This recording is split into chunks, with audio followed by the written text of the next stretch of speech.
Adam VanOrd, and you're watching live at 9:45, hosted by me, of VanOrd Customs. So first off, let me tell you a little bit about the show. This show is a Facebook Live show where I interview some of the bigger names in the RC crawling community here and there, or just people I find intriguing and interesting in the hobby. I originally started this to kind of tell you a little bit about some of these people and give you a face behind the name of all of the people who you see online all the time. And I think that that's working, and I'm pretty excited to see people logging in and following through and doing all of that. So as you come in, hit the like button, hit the smiley faces, all of those good things, and you can also comment where you're watching from. I always like to go back through and check those out in the end. A couple more things I want to talk to you about before we move in.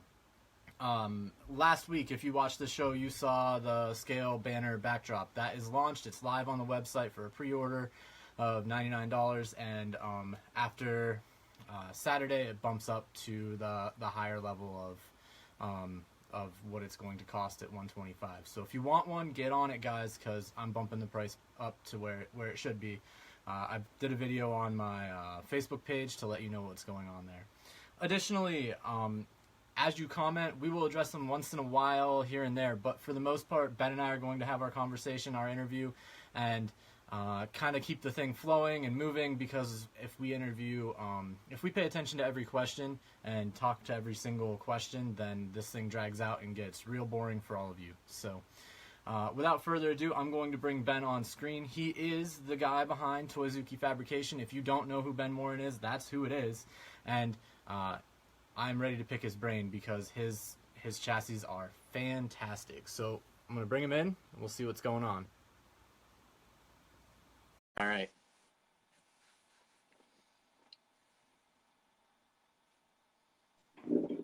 Hey. Hey. How's it going, man? Good. Awesome. So I had my speakers up a little louder than I meant to, so I'll turn you down for a second, but... All right. So I guess the first part of this is tell us a little bit about you. Well, I'm a toy truck guy.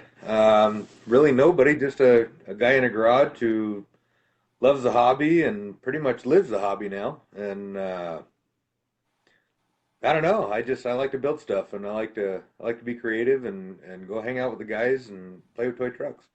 Awesome. So what part of the country are you joining us from tonight? I'm on the West Coast. I'm over in the state of Washington. All right. So, okay. So how long have you been involved in this hobby? RC in general, 25, 27 years, since I was a kid, since I was racing. The scale end of it, probably 7, 8 years now. Mm-hmm. All right. That's probably about when I got into it, like 7 or 8 years ago. So right about in that general neck of the woods.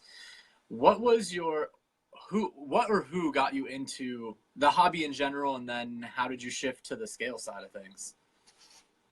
The hobby in general, I've got an older brother and older cousins that were into racing, and that was kind of our every Thanksgiving and Christmas. We always had our family gathering, and everybody brought their new RC10s or Losies or Schumacher or whatever was cool at the time, and Blackfoots, and Yeah. and we'd all hang out and have fun, and then we got into racing, and we'd go race off road, and that's kind of what kept me going until I turned 16. I got my driver's license, and I didn't care about the little ones anymore. That's fair. Got into full-size four-wheeling, and when the crawlers started coming out, I got an old clodbuster and built something because it'd be something cool to play with in the campground while we're doing the real truck runs. And Right. then Axial came along, and it hasn't stopped since. It just keeps getting worse. Worse or better? Well, it depends on how you look at it. It's more of the collection, you know. Yeah. You got to have one of everything at least. Oh, I hear you. Mine has been growing lately. So I have different parts of the hobby that get addicting. So as you could see, like I posted earlier, I just buy more and more gear for filming things right now, or taking pictures, or any of that stuff. So New addiction. Yeah, it's just a new part of it. It just keeps shifting to something else. But what was your first hobby grade RC? It'd be the Gold Pan, the RC10. That was That was the first real one. The first one you got to, I don't know, 1,500 pieces, and you got to build your shocks and build every piece of it. Yeah. Back when it was fun, there were no ready to runs. It was an erector set. Gotcha. So, can I tell you I've never built a kit? I've built trucks from scratch. I've like started with ready to runs, but I've never built a kit. Oh, it's fun. You got to do it at least once. I I can mean, at this point, I don't even buy them. I just order the parts I need to put it together because I'm going to upgrade gears and shocks and everything anyway. So I piece them together now. But Yeah, that's where I'm at. I kind of skipped over that whole one portion of it. But I definitely right. understand some merit in doing that for sure. Yeah, you learn a lot about the inside of the truck. And Yeah. Um, so if you weren't into this RC hobby, what would be your hobby of choice? I'd probably go back to the full size trucks. I still love them. I miss them, but I just really don't have the time for them anymore. Hmm. I've got a I've got a Samurai in the garage that I started probably 4 or 5 years ago. That's still not finished. So, so That's I'd get back to doing my full size and street rods and working on full size cars. Yeah, yeah, I hear you there. That would definitely be a nice transition from the RC stuff for sure. So, Right.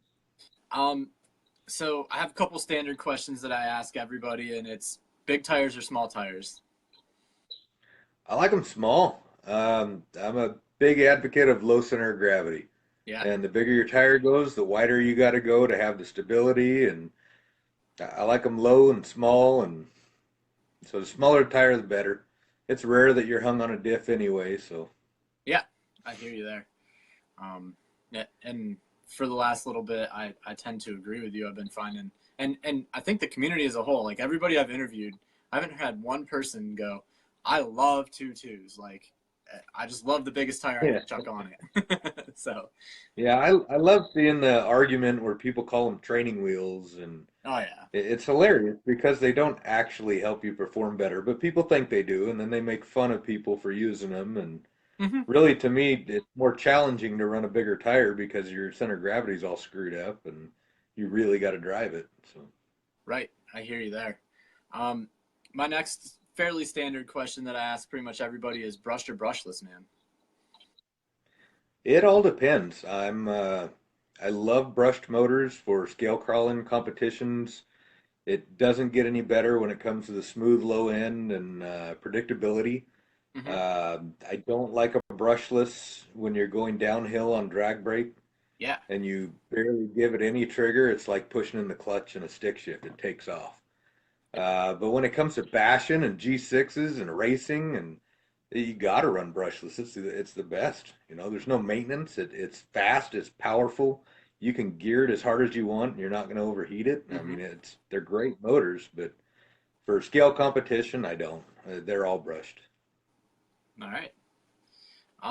So my next question I'm going to pose to you, and then also to everybody who's watching, uh, what do you like most about this part of the hobby? Do you like building or competing, and why? So all of you watching, you can answer this question as well. But Ben, from your end, what's your choice there? It's it's sort of a trick question for me. I love competition and I love building, and to me, I'm competing while I'm building. Um, you win on the workbench. It's set up, design, so I'm competing while I'm building. So I guess it's both, Hmm. but I love to be creative more than anything. And I guess the competition part of it is more of a good group of guys, a good group of hanging out and having fun with toy trucks and of course everybody likes to win, but really it's about getting out once a month with your buddies and hanging out and challenging each other to so we can make fun of each other for a month that I beat you last month, you know. So, but really, I mean, it's on the workbench. You're competing at the workbench. How are you going to get your points? How are you going to show up with max points without affecting your performance? So it's the build is the competition to me. All right. So the way that you answered that leads me into a question or two here for you that weren't on there. And so you said the build is the competition. You said um, in deciding how you get your points versus your performance and all of those things, Right. uh, how does one go about like building in that manner? I know that that's the approach I take, and some of the people in my area are taking that approach too. But for someone who's maybe newer, like how do you kind of just go after the rule set and like build in that manner? I start with the points calculator. We had one running for a couple of years that Jeremy Pointman had done up, and he got out of the hobby, so we were running an outdated version for a couple of years. Mm-hmm. And RC Attic just wrote a new one, Mm-hmm. and I actually start with the calculator, and I add up the points I want to put on it, and then I look at the max or what I'm pointing at the time, Mm-hmm. and what do I have to add to get it there, and then I'll scroll through the app and find the best way to get the points I need that affect it the least. Right. So like a roof rack is going to be the last of my options, but if I got to have those 2 points, I'm going to get it. Right. So it's scrolling through, finding out. It's an easy way to separate what you've already done and what's still available just Mm-hmm. by using the app to build your truck. Nice. I like that. And so then you said you're building to your max points. So do you ever show up without max? I do. It's very rare, but it's usually when I just started a build, and I mean, I drive them when they're not done. I drive them before they get paint. I usually don't even ever finish them. I don't have time. So once it runs and drives, it's pretty much done, and I'll go through and add, the cage points or the bumpers that I didn't have or the sliders I didn't have to get my points when I have time. But yeah, I show up all the time with like the last 3 months I've been running my new class one with no points on it Mm-hmm. because I just don't have time anymore. So Yeah. so yeah, it happens, but it's very rare. It'll be one out of the three trucks every time. Gotcha. But yeah, generally I'm showing up max point. There's no other way to do it. Fair enough, man. I totally agree with that statement 100%. If you're not showing up with the max points, you're already losing before you start. So, Yeah. not that you can't win without them, but you're giving up points before you even get started. Right. Uh, If you can win without them, somebody else wasn't trying their hardest. that's You're fair. competing with the wrong guys if you can win without them. So Right. Um, my guys around here wouldn't let me slip and wouldn't let me show up without points. And oh, yeah. They'll definitely get after you. Uh, where did the name Toyzuki Fabrication come from? that came from my Samurais. I've Mm-hmm. been building. I'm on Samurai number 14 right now, and they all get Toyota axles, and so it was my forum name for the full size. And when I started with the crawlers, I had another forum name I made up for the crawlers, and it seemed like it was all the same guys. And they're like, "Oh, you're Toyzuki. Oh, you're Toyzuki." So I switched it over, and when I started the business, I couldn't think of a name. I was thinking like you remember the old Jason mounts for the Summit Trans? Uh, I just figured, everybody knows who I am. They've followed my builds. I'm just going to leave it as my name. But yeah. I never really thought it would turn into a business. It was just a simple little mount. Right. It kind of spiraled out of control. Well, so we're segueing into it. What was the first thing that got it started? Um, Um, the original motor mount for the SCX10. So we've all been doing the axial trans as a transfer case for years, mhm. and we always ran another one up front, so we'd have way too much reduction. So I'm sitting with a workbench and a truck on it, and I've got the transmission turned into a transfer case, and I'm screwing around with gear reduction boxes from airplanes and trying to find the right ratio. And the whole time, the slipper assembly is sitting right next to the truck. It's there for a week, Yeah. and I don't even look at it. And then while I'm calculating, I'm trying to get to this ratio. I'm trying to get to the stock pinion and spur ratio. I look down and it's just laying there, and I stick it in there. It fits right between the frame rails. Yeah. So it was simple. It just took me a week to stop thinking and just look at it. And so I made a little bearing carrier to mount the motor down low, and Hmm. that kind of took off. It was accidental. It was for my truck, and then I had 8 or 10 local that were like, I got to have one of those. And then it turned into I had to make 100 of them. And then I ended up, instead of doing them on my manual machine, I ended up farming out to a water jet to cut the blanks of them. And Hmm. it just never stopped. It was never meant to be a business. I was just having fun. Right. Um, so, what is your favorite part about doing it as a business and running the whole Toyzuki Fabrication thing? Um, I get excited when I see, like on the big Axial page or something like that, I'll see somebody post up a picture of their truck and a picture of a trophy. They'll be other side of the country or in another country, and they'll post something up, and that feels good. Like, man, I designed that, and it's doing good. So it's a good pride moment for me when I see stuff like that, or like when Hmm. there's the chassis debate, when somebody Oh says, yeah. "What's the best chassis?" And I get a whole bunch of people that I kind of remember their names. I remember seeing them come by, but there's so much support from the customers themselves, and so it feels good to see stuff like that. That's my favorite part of it.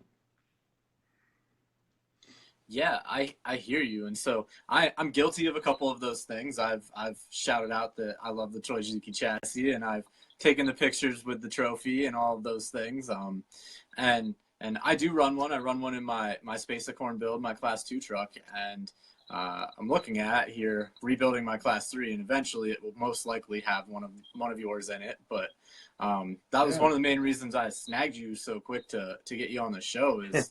Uh, I dig the stuff, man. I'm a believer, so I definitely have put mine through its paces, and it does well by me.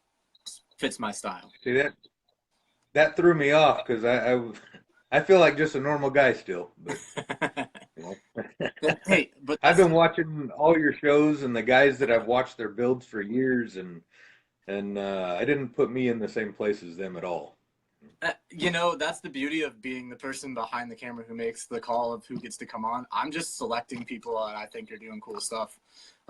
There's really no true rhyme or reason. I like this thing that is going on. I want to talk to that person, and I'm gonna share that conversation with everybody else.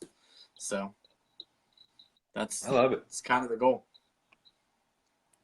You know. So my next question for you is, we talked about the favorite part of running Toyzuki. What's the least favorite part of the whole Toyzuki thing? Being self-employed is a new venture for me. Um, there's a lot to it. I mean, to be the customer service guy and the manufacturer and the shipping guy and wear a lot of hats. Yeah, Remembering to order and it's 24/7. It never goes away. There is no day off. It never stops. It's into different countries now, so their time zones are different than my time zones, and I'll be going to bed and phone's just going crazy. So it's the right. no time off part. It's a full time commitment to do something like this, and it's a first for Yeah. me. So we're getting through it. It So it wasn't on my thing, but is this your full time job? Is this what you're doing right now, or or is it like your side job? You're doing something else too. Currently, yeah, it's always been a side Awesome. job, but the plant I worked for shut down, and so now I'm kind of in limbo, and it's a good buffer, but I'm in between. I don't want it to be full time. I want it to be fun. It's supposed to Yeah. be vacation money and hobby money. It's not. I don't want to make a living off it. It's not fun. Right. Right. And it has to stay fun for sure. Um, so my next question is going to talk a little bit Right. about design process and things like that. And so I'm going to pose it also to the people who are watching and say, how do you come up with what you're going to do? So if you're someone who just like chooses parts, bolt on things, that's fine. That's awesome. How do you choose what you're going to do? If you're someone who sits down and like maps stuff out and builds things from scratch, like where do you begin? That's the question I'm asking to Ben, and that's kind of what I want to see from you guys. Obviously, you don't need to give up all your secrets of how you make your chassis or anything crazy, but Oh, I've what are got the no basics of secrets. how do you begin this process? Uh, well, really, the main one for me has been the motor mount, and that was just I want the points. I want the transfer case points because I compete. Everything's Sorka, And so I needed the Yeah. points, but I didn't want my weight up high. I didn't want my motor mounted up high. So it's basically, what do I want out of my truck? And how am I going to get it there? And then once I get it there, I kind of got to adjust it so it's user friendly. So people don't have to cut and bend and make things work. So I try to make it as close to what I'm trying to do, but a bolt-in option. And Right. so with that, I went from there into the chassis. So I basically went and I read everything I possibly could about people that made changes, Mm-hmm. what they didn't like about the stock chassis. So I started with stock components and built a chassis, moving everything to where, lifting the front bumper, making room for the tie rod and the drag link, and rear upper link adjustments, and Right. basically trying to take every complaint I could find with the stock stuff and put it into a bolt-on option. And then Gotcha. now into with the 10.2 coming out with no over-unders, that's pushed me into transfer cases. I did a transfer case before, but it was more for interior space. But now I'm trying to overdrive, and I've got my version 2 and the 2.5 overdriving currently, and then right now I'm working on, which has been my biggest challenge yet, is see if I can get it in there, a transfer case machined out of Delrin to be able to put my 2.5 case into any chassis. So you can run it in the Nice. stock chassis, in the brazens, and in any of them, in the G speed. So you can bolt it in behind the motor mount into any chassis. So Right. I'm working on that, and that it's one of those projects. You ever have a project that no matter what you do, something goes wrong? Yeah. It's been a few months I'm working on that, and it just seems like everything is going wrong. So that's coming soon, as It's soon as I get all the kinks worked out. yeah. My one of those is on the shelf behind me. Um, it was Yeah. no matter what I did, that rear wheel did not work the way I wanted it to. Oh yeah. Yeah. So, Yeah. um, I'm completely rebuilding machines. I'm starting from scratch on this one. It's kicking me hard, yeah, I it'll be out understand. soon. I really do. Awesome, man. It looks sweet. I can't wait. Um, what makes the Toyzuki chassis unique from the other ones out there? What makes it stand apart? Um, Mind you, I'm careful not to use the word necessarily better, but unique. What makes it different? Really, there were a lot of things that made it unique, and now there's so many options out on the market that it's not very unique anymore.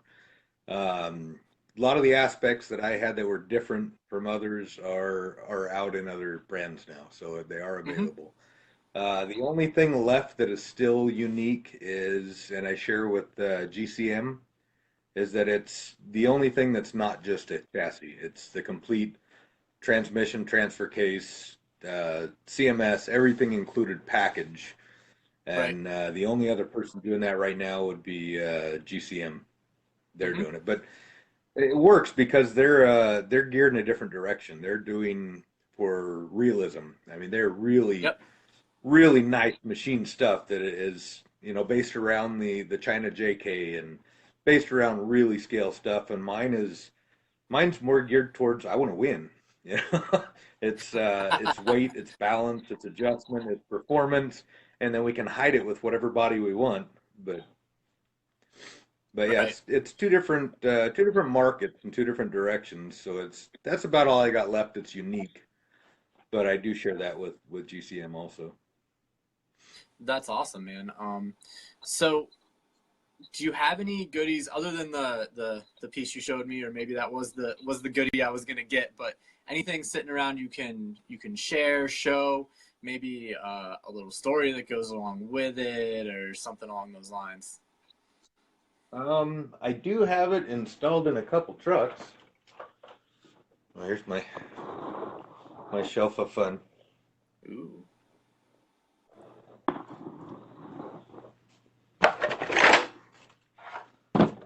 So there is the original motor mount. That's the everything's backwards. That's the first part that I designed, and that's pretty much what sets mine apart from the rest of the stuff is the where I locate the motor to where It's sitting below the frame rail. Mm-hmm. And then this is the 2.5 case before I did all the milling on the outside to lighten it up. And of course, there's a hole in the top of it. It's a reject. All my trucks are built out of rejects. Oh yeah. And so that's my new fun one. And then this one I'm building for Cherokee Scale Nationals next month. And so this has been my latest build of just playing around and trying to get all my points up and all the brass I can on it so I can make Sorka mad. But yeah, this will be my Nationals rig as soon as it's finished. Nice. But yeah, I don't think I've got anything else that isn't in an upcoming question. All right, perfect. So up until this point, how many trucks would you say you have built? I'm gonna say for me, probably 40 or 50.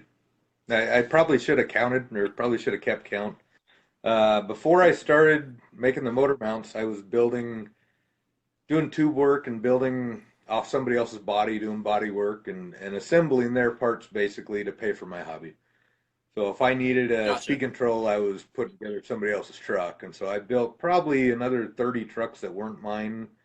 A lot of them were just local guys. I'll start building like they're in my other room right now. I've got like 2 or 3 trucks of guys that are going to nationals with me that I'm just doing drop beds for them or paint jobs or getting them dialed in. So there's a lot of trucks that I haven't done the whole build, but when it comes to points, getting their points on them, getting them ready, getting to where I've got good competition. I mean, they're local guys, and I want them to show up with the most competitive rig they can, so it pushes me harder.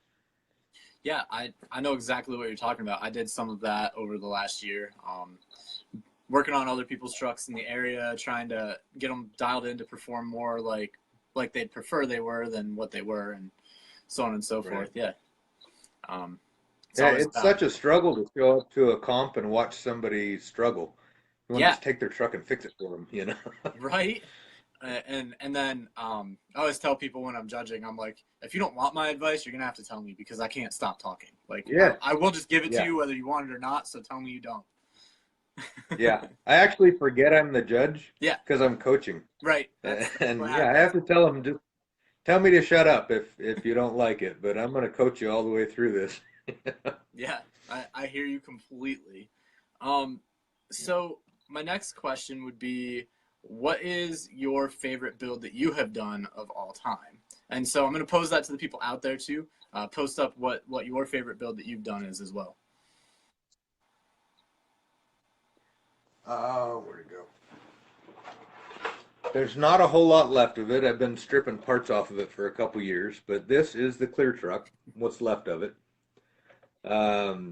This truck started out as it was never going to be run. It was going to be a display, so I could display all the parts that I make in clear. So you can see through one and see the next and see how the gears work. And so everything down to the skid, the transfer case, the motor mount, and chassis, everything was clear. And then a guy challenged me to drive it. He said we were going to nationals with it, and it was supposed to sit on the table at nationals as a display. And he said, well, why don't you take it and win with it?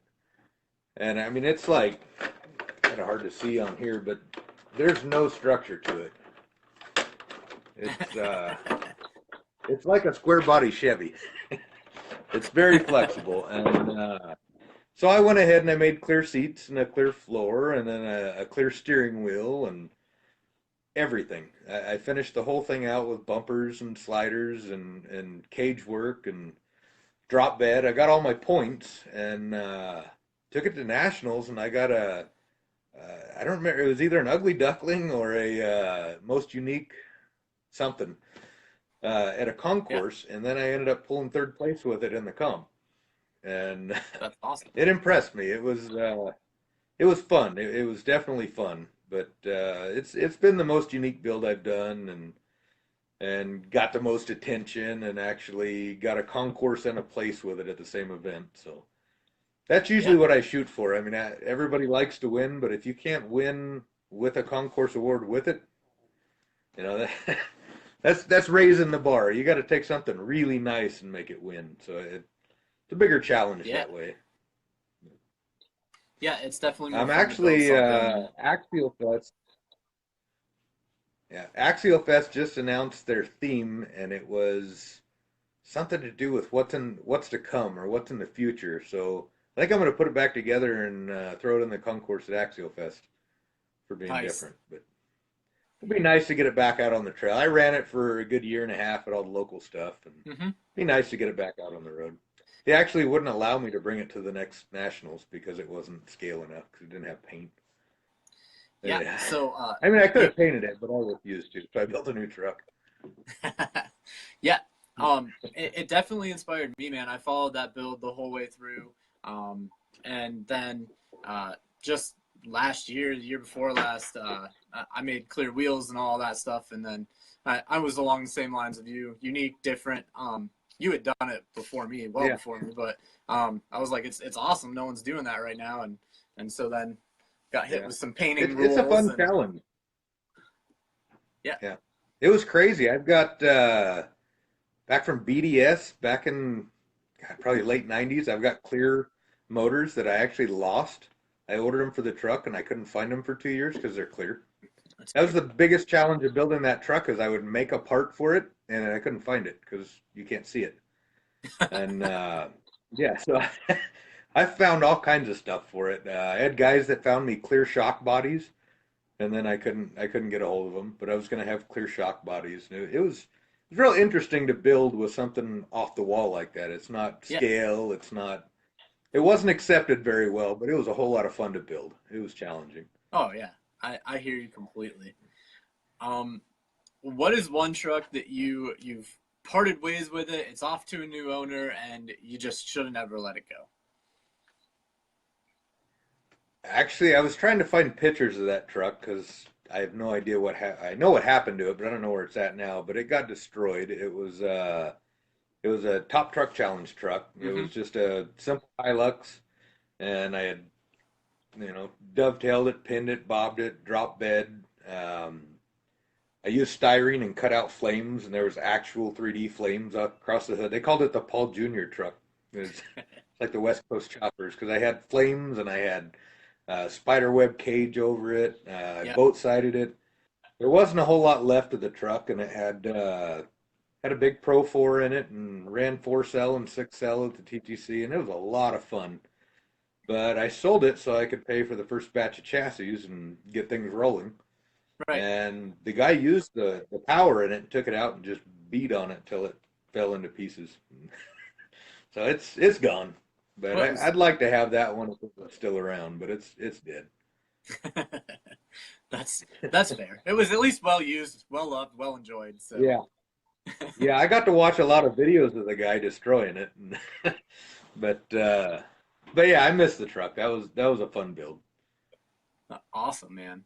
Um, what is one thing that you will never leave off of a scale build? Performance. I've started so many 6x6 trucks and tow trucks and really neat scale stuff, and they never get finished because there's no class for them. I'm not going to use them. I mean, I could enter them in a class, but I'd much rather run the truck that I know I can win with. So Yeah. I can't leave performance off. I'd love to have the time and money to build the trucks that I'll never use, but Right. if I can't take them out and run them, then I never finish them. I just start, collect parts, and start putting them together. I bought a set of wheels and tires for a 6x6 build probably 2 years ago that are still sitting because I'll never actually build it. Right. But, Um, and I there's a guess guy. the motor mount, everything's got to have the motor mount, or I can't show up to a comp. I can't show up not running my product. Hey, that's fair, man. I completely understand that for sure. Yeah. And I understand. So like, uh, I never thought about it until you were just talking, but a lot of the builds that I've done have all been performance based, and then when it's not, like, I lose my motivation real fast. So Yeah. I never thought about that until you just said that. It's interesting. Yeah, I've started building car trailers with real wood slats, and I started all of those projects, but I never finish them because there's no end game. I can't go out and use them. I mean, I can, but I won't, so I never finish them. That's fair. So I'm going to shift gears a little bit and state that you may or may not be known to push the limits of the Sorka rules just a little bit here and there. What was the driving factor behind that? So why choose to go that route? It's that's a tough one because it's I don't actually push them. My reputation is worse than what I do. Yeah. I do put like the clear truck. That was pushing Sorka because it was clear. Yeah. So I do push in a way. It's a set of rules and it's a competition. So any competitor can read the rules any way they want, and as long as it's written that way, they can Mm-hmm. do it. So if they can do it, I got to win, so I'm going to do it before they do it. So that drives me to read the rules for what they say and what they don't say. Right. So I do read it that way, and I don't. I'm not. A lot of people think I push the rules just to piss off Sorka, but actually a lot of them are good friends. Yeah. And I actually do. As I'm building, I call them on the phone and be like, "Hey, is this legal? This is what I'm about to do. Is this legal?" Mm-hmm. And I just recently joined Sorka, so I can help be the devil's advocate and Right. show them how the rules can be pushed, and Mm-hmm. so we can word it correctly, so guys like me aren't doing it. Right. So we can get them basically streamlined, simplified, and stop the guys, equal the playing field. Right. So we can't have cheater trucks, you know. Yep. I had And it one of was those. actually fun to go behind the scenes and search my name and find 2 pages of discussions about the crap I've been doing. So, uh, I knew I was a problem, but I didn't realize I was that bad. So I kind of feel bad for them having to argue and make rules based on what my trucks were doing. So, Yeah. Um, that's an interesting perspective that I never considered as well. So, uh, yeah. I did have the one that was questioned there for a while. It was kind of splattered all over the Sorka stuff. Not this last year, but the year before, and I sat back, and so the real story behind the shift in my approach, and not trying to take away from interviewing you, but I sat back and I watched a video of like Axial Fest, and I looked around and I was like, there's not one other truck there that looks anything like mine. Maybe I went too far, Right. and so that's kind of where that's where I was like, But that's half of the hobby for me is to be able to think outside the box. So I mean, oh yeah, it was awesome. if we were all driving honchos or deadbolts, I mean there would be no creativity and we wouldn't have any fun. So I like to see the different trucks. I like to see the imagination that goes into the build. Yeah. So, and I agree, and I always try to find something that I haven't seen before. So, but I meant like in the performance versus scale thing, I was a little maybe over the edge. um, so, who are your influences in the scale crawling community? And if you were to pick someone to have interviewed on the show, who would you be picking? That's a tough one. Yeah. First, I'm horrible with names, so I don't remember half the builds I've seen and half the stuff. But the local guys, they drive me to do better. Um, Devlin Shipley, he is he's the guy that I drive to beat, and well, I used to. Now he has to try to keep up. But yeah, it's the local guys. Tim from Sorka, he Tim Samuels. Yeah. To build at his level, yet still drive at his level. That's the challenge for me. It's not building a cheater truck and going out and winning. It's building the concourse truck and going out and winning. That's to me, it's raising the bar, and I'm surrounded by guys like that. I mean, yeah, we have some around us that build very cheesy and using hose clamps for bumpers and but they can't win, so we just let them. We don't argue with them. It's not worth it because they're not going to win anyway. But it's the guys that are building legit trucks, like really scale trucks, and taking them out and winning. Right. That's what drives me to do better. You know, so really no person in general, but the guys you're interviewing already is the guys I want to see. The guys that I can't remember their names, like the Michael Blazer and Sean Saley and all the guys that are building true scale trucks. I love to see those, and I love to see their techniques and how they do it. Yeah. It's a totally different side of it from what I do, but that's the ones I like to see. The stuff that I can't do, the weathering and the realistic. I try, but I'm nowhere near the level of those guys. And yeah, that's what I like to see. Awesome, man. Well, I'm gonna keep tracking down some more people like that, so we'll be good to go. What is your favorite build out there that is not your own? One of them's yours. Your tri-van. Being the mindset that I'm in, everything's mechanical. Everything is. I like to watch things work, and for you to make the single rear wheel drive and make it function, and you're actually taking it out to comps and running it, and it's not just for the shelf. It's actually run, and you had to make it not only function but strong enough to last to make it through the courses. Builds like that. There's a guy I can't think of his. I wrote it down. I wrote his first name, Danny. Danny something.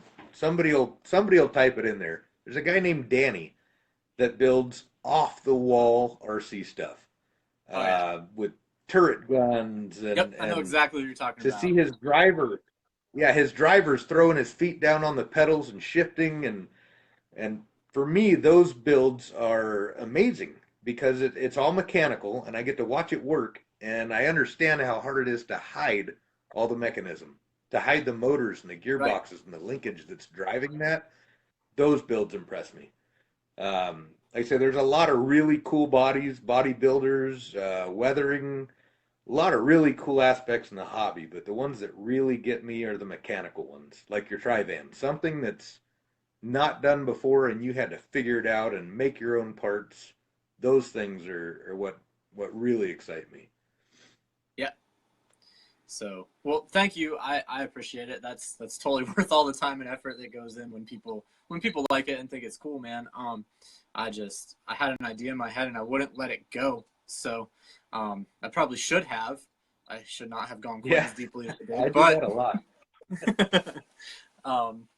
So, what is your favorite scale comp of the year and why that one? There's actually two of them. Nationals, I get to see the same people every year from around the country. I get to go compete at the highest level against the guys that push it in their area.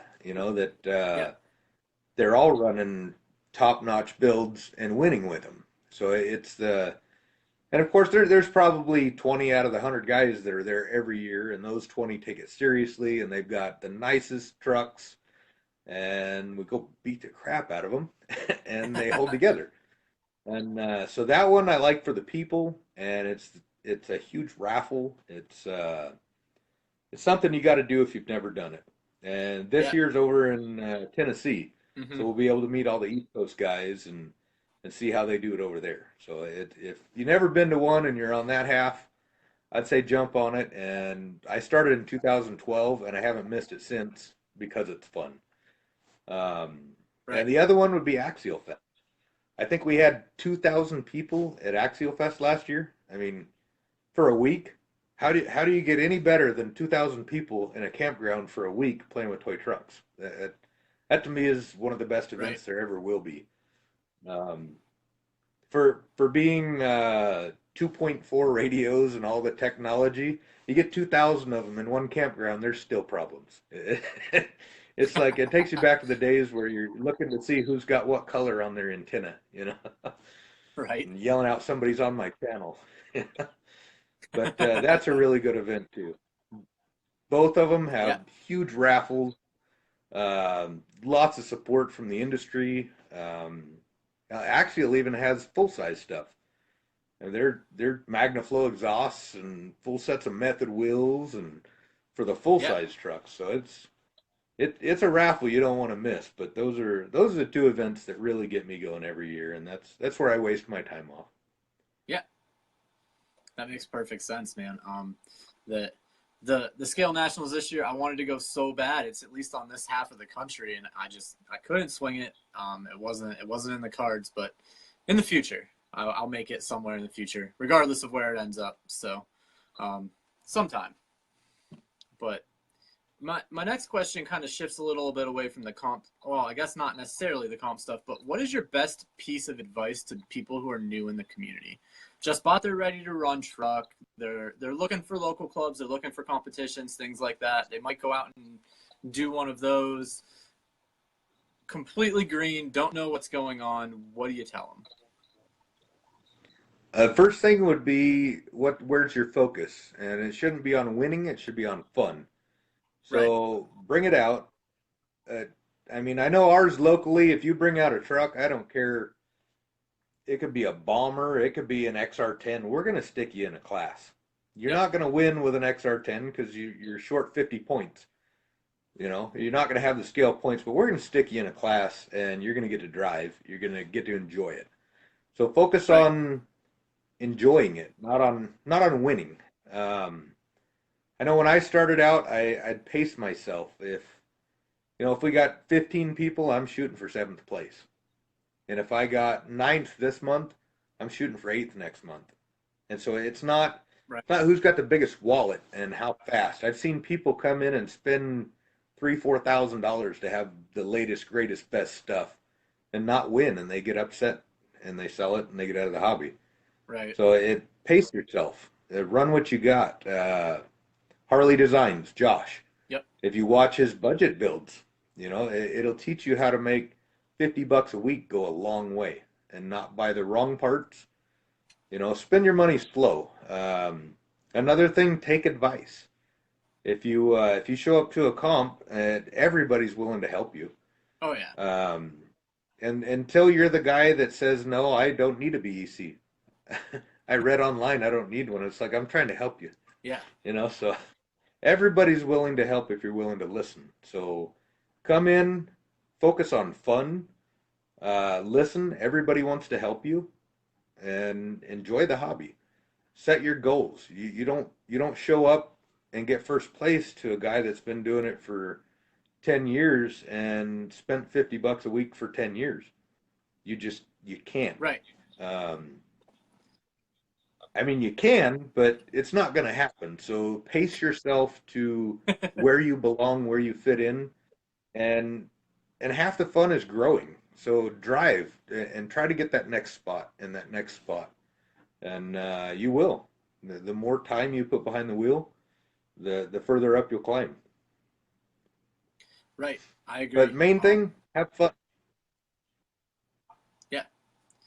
So there's like 59 people watching right now. What is your piece of advice for people who are just getting into this hobby? I'll kick it back out to you guys because I mean, you guys are in it. You've done it. You know what's going on. And I agree with Ben. One of the biggest things is drive, man. Drive the wheels off of that thing.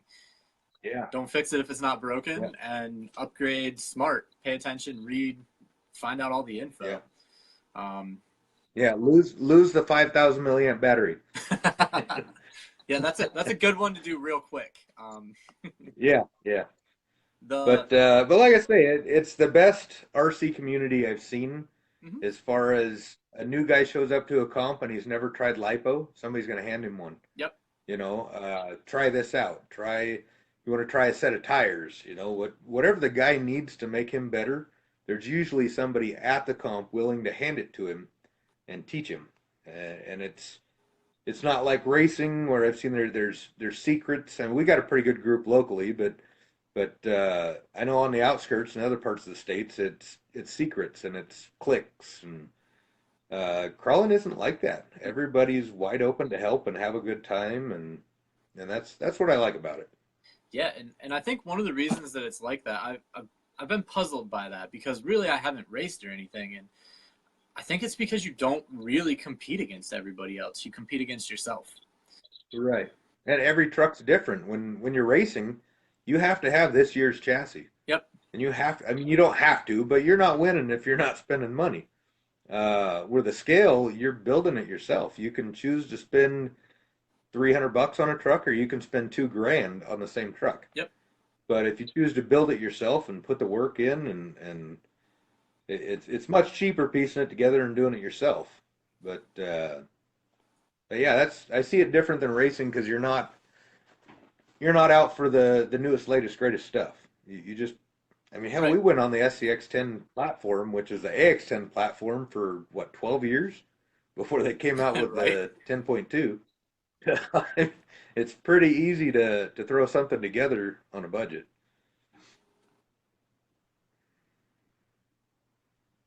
Yep. I agree. If you could give one piece of advice to a new driver on setting up their truck for competing, so we did the whole like brand new, no idea what they want to do. Now they've gone to a comp or two. They're not doing super hot. One piece of advice that like takes you to the next level on setting your truck up to compete. Well, I mean, drive time would be one, but that's not really a setup. Right. Lower your center of gravity. There's two ways of doing it, and one way is add a whole bunch of weight. And the other way, the way I like to do it, is move your weight. Move your battery as low as it can possibly be. I like to move the motor because that's what I do. It's the heaviest component, but Right. a lot of people just can't do that. The the Harley, the deadbolt build, first thing you do is you move your battery to the front. Basically, just get your weight forward and low, whether you have to add it or move what you already have, Right. and drive time. Yep. Perfect advice, man. Very similar stuff.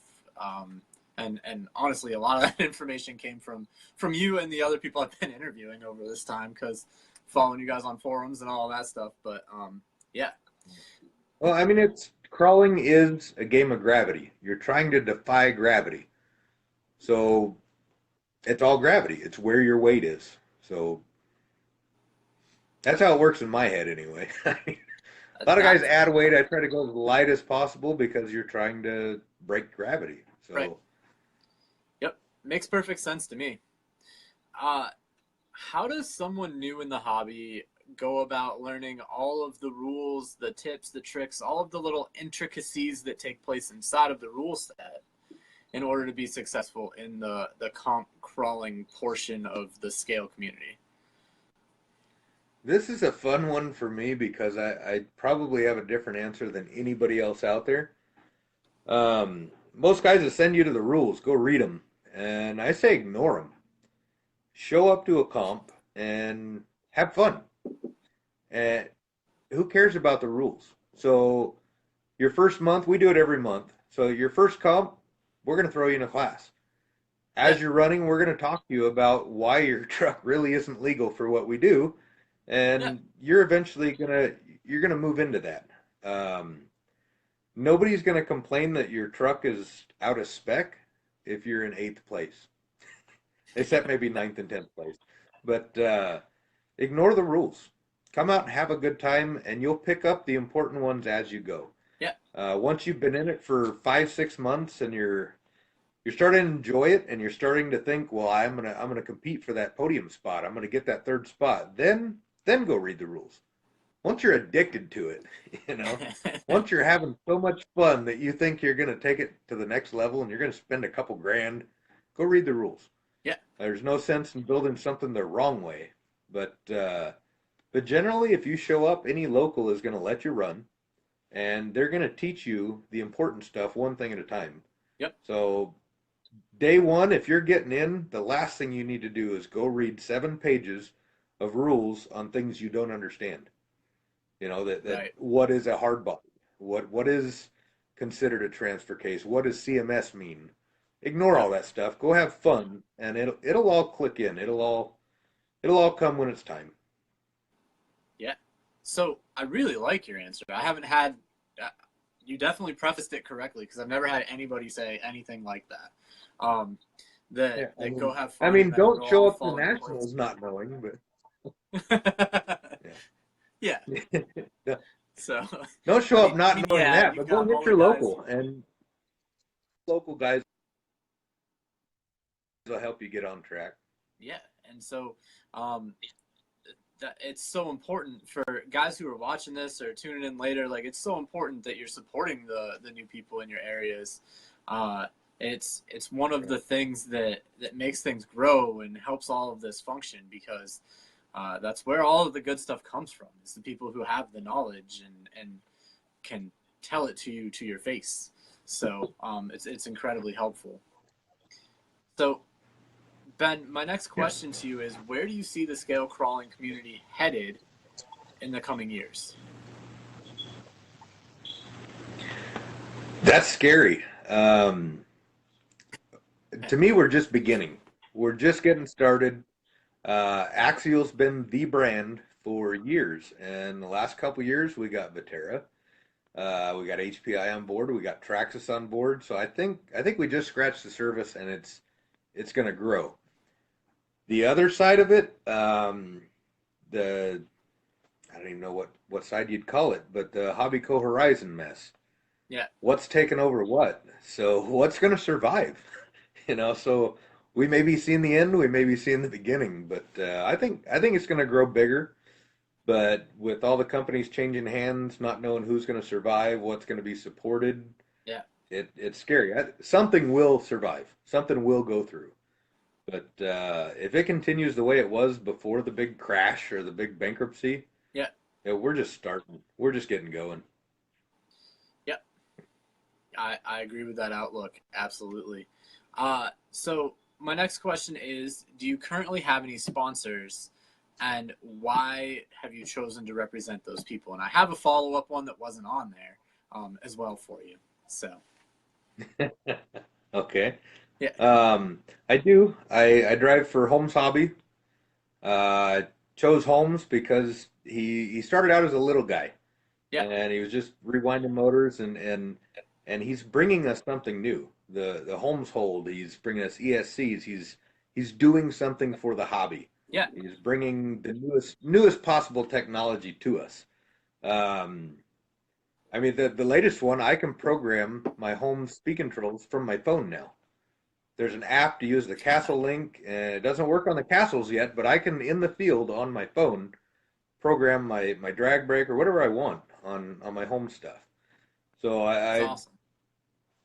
I picked him up as a sponsor because I already supported it. I mean, I'd already online somebody asked, "What do I buy?" I'd send them that way anyway. So I figured, you know what? Why not do it? Why not have them on my list? And the most recent one is ProTech and A Main.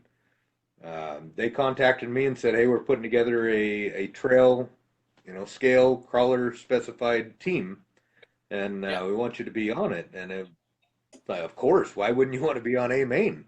You know, right.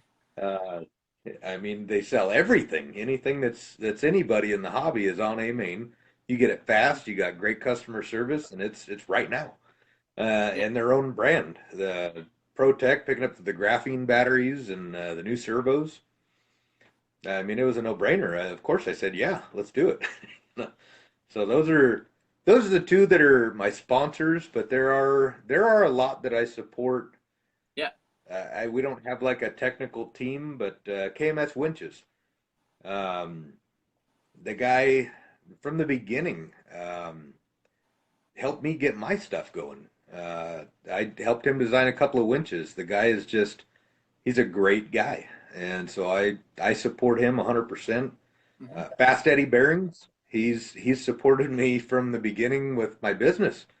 I don't know how many orders I screwed up, and I'd call Eddie and be like, "Hey, you sent me the wrong bearings, but I ordered the wrong bearings," and he'd be like, "No problem." He'd put another one in the mail. I mean, we're talking big orders, yeah, and he'd just send me more and say, "Send them back," And before, I mean, he wouldn't wait for me to send them back, and then he'd send me what I really needed. Yeah. It was my mistake, and he'd just drop them in the mail for me. Yep. And so there's a lot of companies that there's no way I would not support them. But as a sponsored or team driver, no, I've only got the two. But there's a lot of them that KTM Hobbies. This guy's been there for me 100%.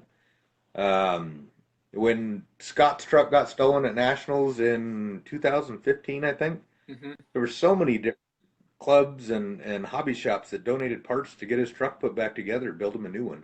Yeah. It's the little guys in the industry that all support 100% forever. I mean, I don't need them. I don't need their sticker on my truck to support them. There's so many of them that I'm sure I'm forgetting somebody really important right now. But yeah, there's so many people that will get my business no matter what. Yeah. Awesome. So your follow-up question is this, and I don't know if you're still in this place or not, but a while ago, I'd seen a post from you. Oh my gosh, this must at least a year ago, maybe 2 years ago. So maybe a lot's changed, but at one point you had said that you weren't interested in team drivers, and you had a reasoning behind it. Do you care to go toward that? Like, I know I'm springing a tough one on you. I know. No, that's great. Toyzuki does not have a team. I've got a couple guys that I call them my test dummies. Yep. They get the newest, latest, greatest stuff, and they throw me feedback, and we get it right. They've been with me from the beginning, before I even started talking about how are we going to do this, and then I'd just machine something, and we'd try it and not like it, and I'd change it to something else. But as far as a team, I want the public to know that anytime somebody says, like the chassis debate we were talking about earlier, every one of those people that commented did it because they believe in it, not because they're getting a discount, not because they're a team driver and that's their job. And so that's my biggest thing with the business, not having a team, is that I want the opinions and the voices out there to be honest opinions, not something that they're paid to say. I mean, that's one of the hardest things when I took on sponsorship. Was I kind of felt dirty when I would say go buy a Holmes. It was like, God, I'm one of those guys now. Nobody's going to believe me. I'm a team driver. So it's, I don't know. It's like that. It's just a personal thing. I didn't want to have a team, and I didn't want any misrepresentation. A long time ago, it started for me with Cow RC, with Heath Moscow's brand. I refused to buy anything from their company because I knew one of the sponsored drivers, and he was a dick. So I refused to run and use a great product for a long time because of the attitude of their team drivers. Right. Or one of them in particular. And so that was a big one to me, that if I was to have a team, I would have to police it. I would have to know what everybody's doing on social media and tell them, you can't talk like that and wear my hat. You can't represent me as a brand and treat people like that. So that's another reason I don't have a team. And I want them to see my face. Well, not really, because I don't like cameras, but I want them to know the brand for what it is, not what somebody says it is. Yeah, I gotcha. I understand your reasoning. Was that the post? Yeah, was that the post? It really was. It was what you had said before. It's you haven't changed since you posted it. No. But my stance on all of that has always been, I sit in a unique position where everything that I have sponsor wise has asked me. And so I haven't gone to anybody and been like, please sponsor me, or filled out. I did fill out one or two of the applications, but I never heard anything back. And then after I'd send them, I'd be like, well, it doesn't feel as good as having someone come to you. So I think just my recommendation for anybody out there sponsorship wise would be just do what you do. And if you're doing it and you're doing it well, and you're supporting these people who are like, you truly believe in, then either they'll come to you or, I mean, seek them out, but seek out the people you believe in, which is what you said Right, anyway. right, Like, even when you talked about your sponsors, it's the people, the companies that you believe in and that you really truly want to represent, not just because right, that you're getting a discount or you're getting a something. right. So Yeah, and it was kind of mixed feelings for me. I was proud of myself for a long time to say I did it myself. I didn't have any yeah, sponsors.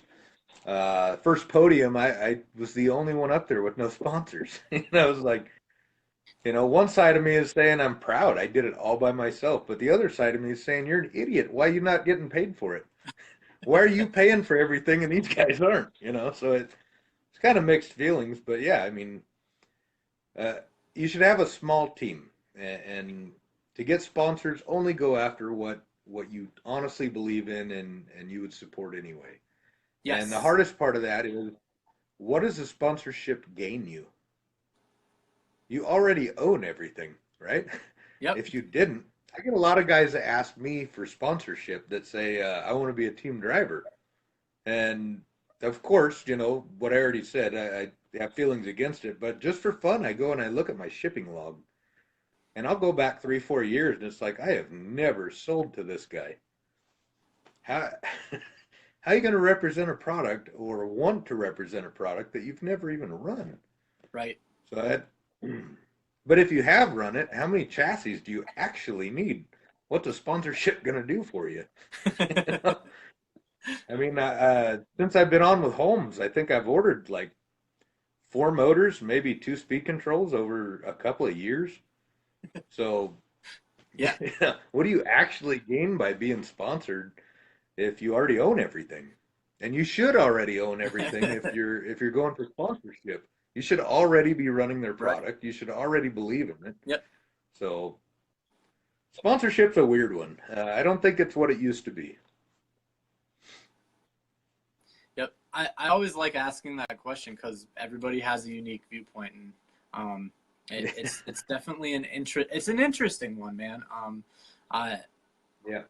I think I'm gonna hold true to where I'm at. I don't think I'm filling out another sponsorship application. You wanna send sponsorship my way? Go ahead. Anybody that's watching this video, but Yeah. um, Yeah. if I represent your product and I love it anyway, that'd be awesome. But I don't think I'm filling out an application.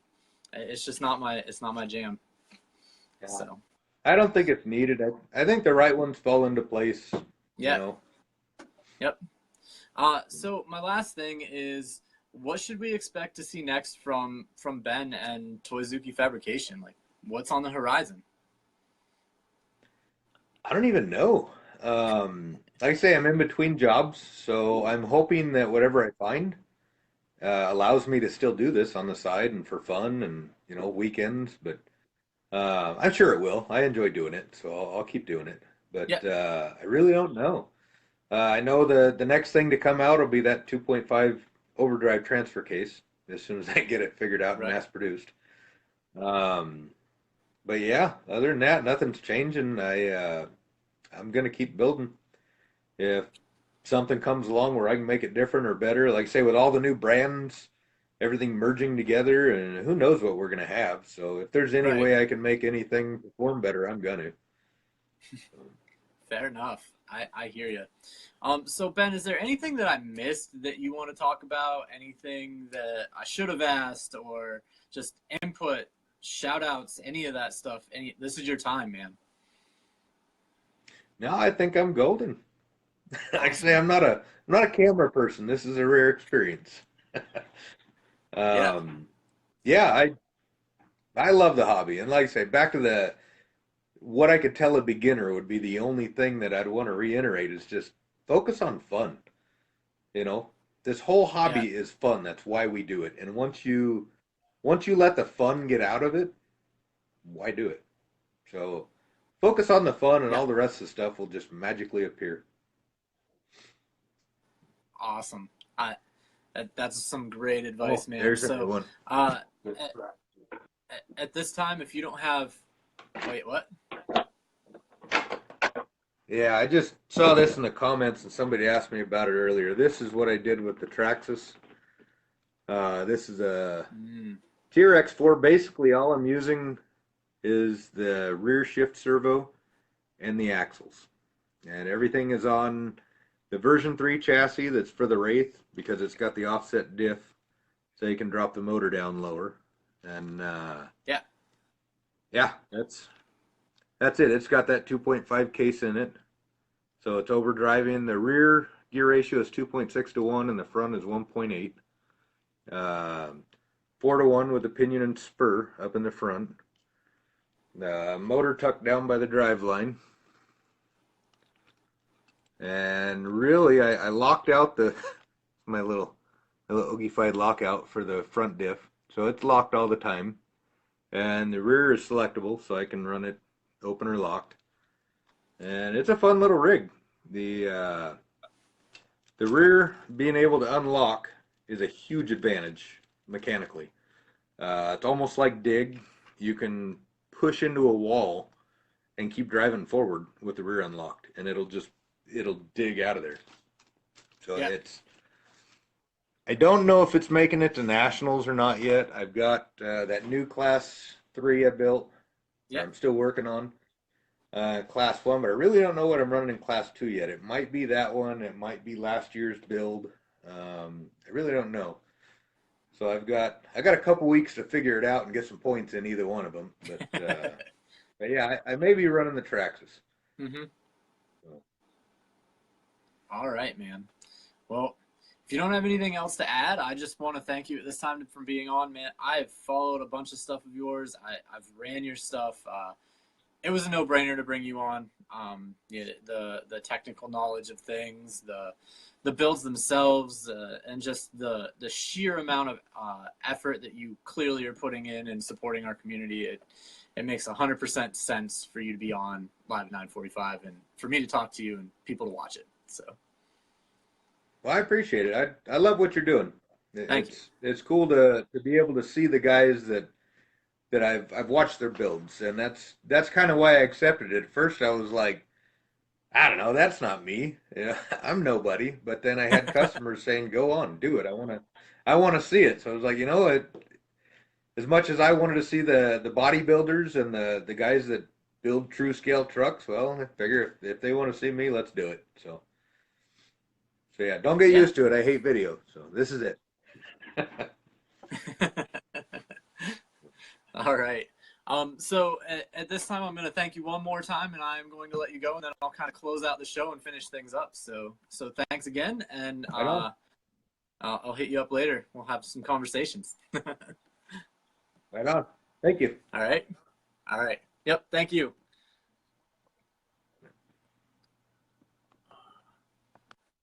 All right, guys, I just closed Ben out, and I want to, again, one more time, thank him. I see you guys hitting likes and hearts and all that stuff. Smash a bunch of those buttons. Show him a bunch of love and appreciation. I'm pumped to be able to do this and talk to the people who I've followed for so long, and their builds are amazing. The things they're doing are amazing, and being able to talk to people and show you who they are and their faces and all the stuff around them is incredibly important to me. So that brings me to, I have a couple people lined up down the gate here at the moment. Next week I have John Thornton. He is works at RC 4-Wheel Drive. He has a job in the marketing department, and he is the guy who kind of brought us the East Coast Scale Challenge and facilitated the beginning of that whole thing. And although Matt and Ed now have taken it over, John is the start for sure. And I cannot wait to talk to him. After that, I have Joshua Kane Elliott. If you know Extreme Scale Performance, that's Josh. Josh is amazingly detailed builds, seems down to earth, nice guy, super cool, and in all reality, he is one of the guys that gave me more of a break with the Scale Wars thing, man. The Tri-Van was on Scale Wars, and that's the first thing that I got that really had much of any exposure. So I owe a lot to Josh, and I'm super excited to talk to him on the 26th. After that, there's a gap in there that's getting filled. I'm currently in talks with at least 3 people that I haven't locked down specifically their date or specifically all of their information and created their event yet, but there are people. Don't worry about the gap.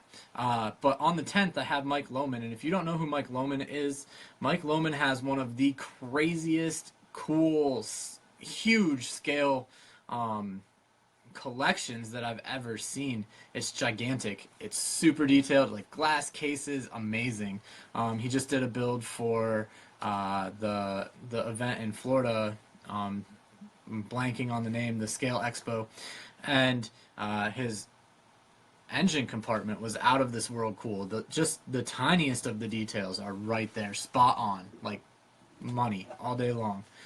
So I can't wait to talk to him and have him show off some of his killer collection. So this is the part where I kind of wrap things up and I talk a little bit about myself. Go check out my Facebook page, VanOrd Customs. Check out my YouTube channel, which is me popping these videos over there. And then I'm going to start beginning some event coverage and things of that nature over in YouTube. It's also VanOrd Customs. Check out my website, VanOrdCustoms.com.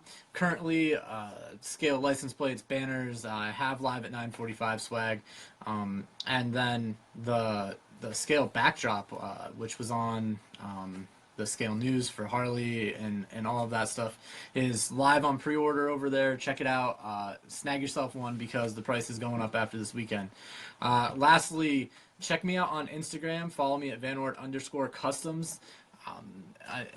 That is where I post all the build stuff, all the new stuff, anything that I can find that's artsy, pictures, whatever, anything of that nature. So other than that, I thank you guys for tuning in, and I will catch you all next week when I interview John Thornton.